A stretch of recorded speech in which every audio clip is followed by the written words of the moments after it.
I remember when I was at the conference, the North American Bitcoin conference in January of this year, and I was walking around and there were so many things that were trying my patience. And today I want to talk a little bit about that concept. I want to tell you where I've been today. I want to tell you about some difficulties that the company has had today and why you're not seeing a regular afternoon video.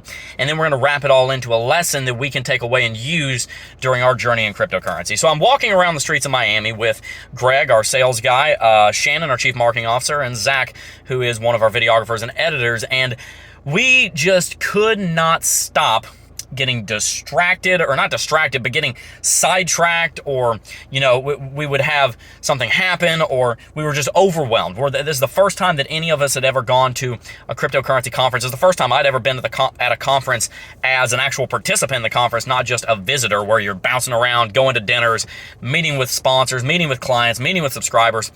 Overwhelming.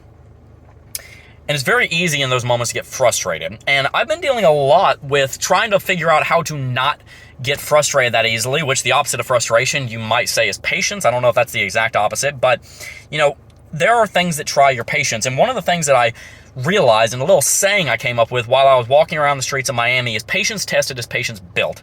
And forgive my hair, I'm going to explain why I look like a train wreck here in a second. Patience tested is patience built. And I kept telling myself that because there were so many things that were just getting me to be annoyed. And I realized that love is patient. That's what I talked about yesterday, and I don't want to just rehash the same video, but I realized that the way that you build your patience is by having your patience tested and then having experiences where you realize, hey, yes, my patience is being tested right now, but because I've had all these experiences, I know that there is light at the other end of the tunnel, that it is all going to work out. And as a Christian, it's even easier to know that because we have an eternal salvation in Christ. So patience tested is patience built, because once your patience is tested, you realize that there is a light at the end of the tunnel, because it's happened 1,000 times. If you make a mess, and that's the first time you've ever made a big mess, then you might freak out and think, oh my gosh, what am I going to do? This is a disaster. But then if you made a mess 1,000 times, then you're like, oh, okay, I know what I need to do. I just need to go get some Clorox wipes. We're going to vacuum this. We're going to sweep this. We're going to mop this. It's all going to be great. Okay, 5 minutes, done, boom, wham, bam, thank you very much.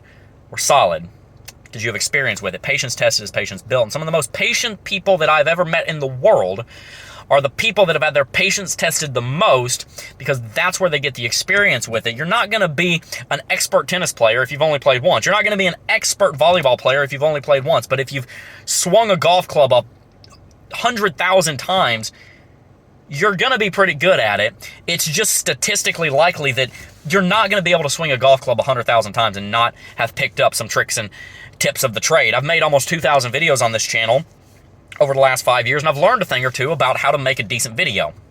It's experience. So how does this all tie back into what happened at the office, what's happening to me today, and what we can do in cryptocurrency? Well, let's start with where the market is. As you guys know, Bitcoin dropped below $40,000 briefly this morning. At the time of recording this, is at 47. It's not 47,000. It's $40,700. Ethereum dropped below 3K for a minute. It's back above $3,000. There's a lot of people that are frustrated. They're thinking, but gosh, Bitcoin, you keep trying to push to new highs and you just keep failing. Why won't you rally already? The fundamentals are doing so well. You come on Coffee and Crypto and you hear us talk about on-chain metrics better than ever, fundamentals better than ever. There's a decent technical argument that we should be going to the upside. So why aren't we doing it? It is frustrating. Why is the market not moving? I want to tell you two stories. Number one, the reason I'm not at work right now, and the reason that I wasn't on the stream this morning, I think Tim described it as an emergency. It kind of was an emergency. Somebody in my family, I'm not going to get into who, somebody in my family is very sick right now and keeps vomiting. I got projectile vomited on yesterday, and so I had to clean that up and everything. And so this person is very, very sick, very ill, and so we're working to help them feel better. I'm trying to be there with them, and so I'm playing nurse right now. I was able to step away for just a second to make this video, but that's why I didn't go into work. I didn't want to be away, and so playing nurse and everything, and that can you want to be careful how you choose your words. That can be hard because whenever you're taking care of somebody, there's a lot more work that goes into it. It's not a bad thing. I mean, obviously that's the essence of giving is helping somebody, but it can be tempting to be frustrated when that happens, because it's like, okay, well, yeah, but we were supposed to do all this, but now we're sick, and it's not their fault. But you're like, but yeah, but we were going to do that. But the point is, you do what you do because you love the person. You do what you do because you're not going to succumb to frustration. You are going to instead choose to love them and help them. And, if you truly love them, and if you really, really do feel that love, like I do, then that temptation doesn't come there in the first place. I want to be very clear. I haven't tempted to be frustrated because somebody's sick. That's not what I'm saying. But, at times when things don't go our way, we can be tempted to be frustrated. I haven't even had that temptation, so I'm not saying that. But then also there's another story. At work today, and this is the reason I'm making the afternoon video instead of Tim, the stream computer that we do all the streaming on, you see Smay sit behind it every single day on Coffee and Crypto, crashed. It's blue screened. And so Smay right now, as I'm recording this at 2:57 in the afternoon, is scrambling around like little Smayatang he is, trying to fix everything because OBS got completely factory reset and all of the stream assets are gone. So he has to get that fixed before we go live tomorrow so that the stream will happen. So I'm here making the video for that reason. And so Tim called me and he's like, Jeb, I hate to bother you, but it's an emergency. We don't have an afternoon video. Can you help? And I said, yeah, of course, I can do that. So that can be very frustrating. And I'm sure Tim and Smay are dealing with a lot of frustration right now because what just happened to the computer, and it's very frustrating. And so the reason that I bring up those examples is that when things don't go our way, the temptation is to be frustrated. When Bitcoin doesn't go our way, the temptation is to be frustrated. It's really the same underlying problem, not problem, it's really the same underlying situation, I should say, with a different skin to it. Things not going your way. And that's not to say it's anybody's fault. Things happen, So the temptation is to get frustrated. Why do I bring up stories that don't have anything to do with cryptocurrency? People ask me this all the time. They're like, Jeb, I thought this was a Bitcoin channel. We get that comment a lot, especially on videos like this. I thought this was a Bitcoin channel. It is a Bitcoin channel, but you're not going to succeed at Bitcoin thinking that the only way you succeed at Bitcoin is by understanding Bitcoin.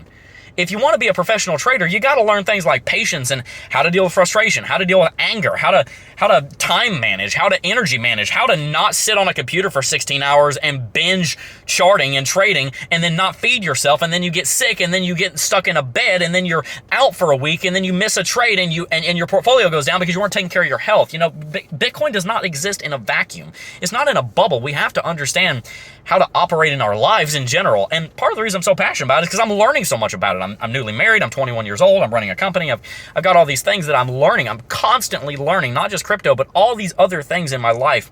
And it's just my heart to share them with you, not to come here pridefully and say like, oh, I know everything. That's not the case, but just to share them with you because someone might find value from it. So how does it have to do with crypto? Dealing with frustration is a very important thing to understand in the cryptocurrency markets, because you want to know what's frustrating. Starting a YouTube channel on November 16, 2017, having the market top out December 16, 2017, and then crash 85% in the next 12 months when you founded a YouTube channel hoping that it was going to be very successful, and all the success that other YouTubers were having was coming from the fact that Bitcoin was on a bull market, and a month after you founded it, hoping that through the YouTube channel you would be able to make something for yourself. The market crashes, and then you don't know what to do. That was frustrating. That was very frustrating. You know what else was frustrating? I told this story yesterday. The YouTube channel supposing to get monetized at 1,000 subscribers and not getting monetized until 8,500, missing out on thousands of dollars of ad revenue that I needed because there were things I needed to do and I needed money to do it, but I decided not to continue the job that I was going to get promoted at so I could go full-time on YouTube. That was frustrating. However, because of the benefit of hindsight, I am so thankful that that all happened, because I learned so many lessons about delayed gratification in that time, because what I thought was a need was actually a want that was just a very strong one. So if you think you need Bitcoin to go to the upside, you might. Don't get me wrong. It is not my place to project onto you and tell you what your needs versus wants are. That's not my place. However, if you need Bitcoin to go to the upside, because I've been there, I have. I'm speaking from experience. I've needed Bitcoin to go actually needed it to go to the upside. You might be overinvested. You might be in deeper than you need to be, and you might need to learn more. You might need to invest in your education. You always need to invest in your education. The point I'm making here is that when Bitcoin and cryptocurrency is frustrated, you get put into a decision point, just like how Bitcoin gets into a decision point. Am I going to get frustrated and impatient and then emotionally go make a bad decision that is going to lead to me losing money? Or are you going to say, okay, I have this emotion. I'm going to step away for 2 hours, calm down, get my mind off of it, think about something else, maybe go talk to somebody, and then come back with a rational, logical mind and make the decision that I need to make to be successful in crypto. Because that's a decision that we're faced every single day. We don't get our way, and then we have a choice. Are we going to lash out through our negative emotions, or are we going to pause, get those emotions under control, and then act rationally and do what we know is right? I'm faced that crossroads every single day as a married man. Been married a month and a half. Not like I've been married that long, but I am acutely learning just how important it is to make sure you're choosing the rational, correct option rather than, speaking emotionally. And just like I said in yesterday's video, all the married men said hallelujah. Especially all the married women said hallelujah. All the married men said, yeah, I know. That's actually what they said. You know that's right. So my question to you, and I'll wrap the video with this. When Bitcoin is going down, are you going to act in a frustrated manner? Are you going to get impatient? Are you going to make a decision based off of emotion? Or are you going to step back, give yourself 2 hours, 3 days, 4 weeks, a month? 4 weeks and a month are the same thing. 6 months. Are you going to step back and say, okay, you know what? I'm not in a position where I can make an accurate, rational decision right now. So I'm going to pull myself back and remove myself from the equation and then come back rationally and make a decision that will actually lead to me growing my portfolio. Or Bitcoin's going down. I'm upset. I'm going to go blame this guy, and then I'm going to pull out, and then I'm going to put it in Dogecoin because it's going to moonshot, and then I'm going to...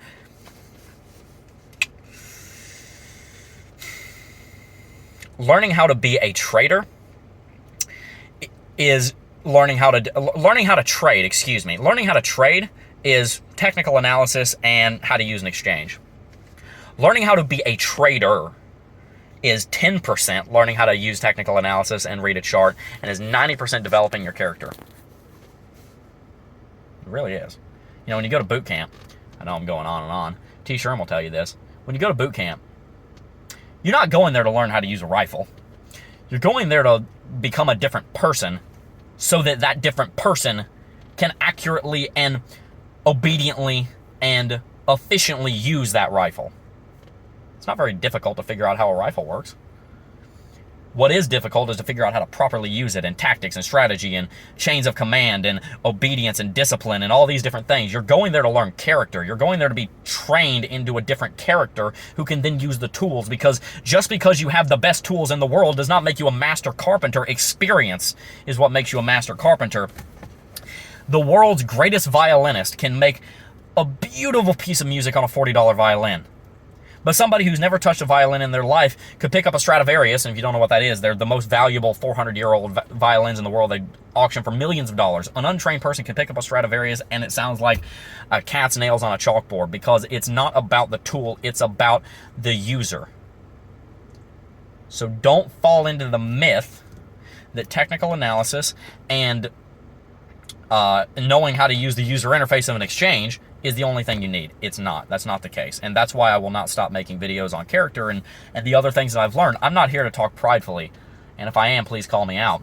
But I am here to share a perspective that I've gained, and hopefully it's helpful, because you can grow through trading without ever touching an exchange, because you're growing in the characteristics that build into a profitable trader. So that's what I'd say on the matter. I'd love to hear your thoughts in the comment section down below. Was this applicable to your current state in life? I'd love to hear everything that you have to say. Hopefully I'll be back tomorrow. I believe I will be. See you then. Love you guys. Peace.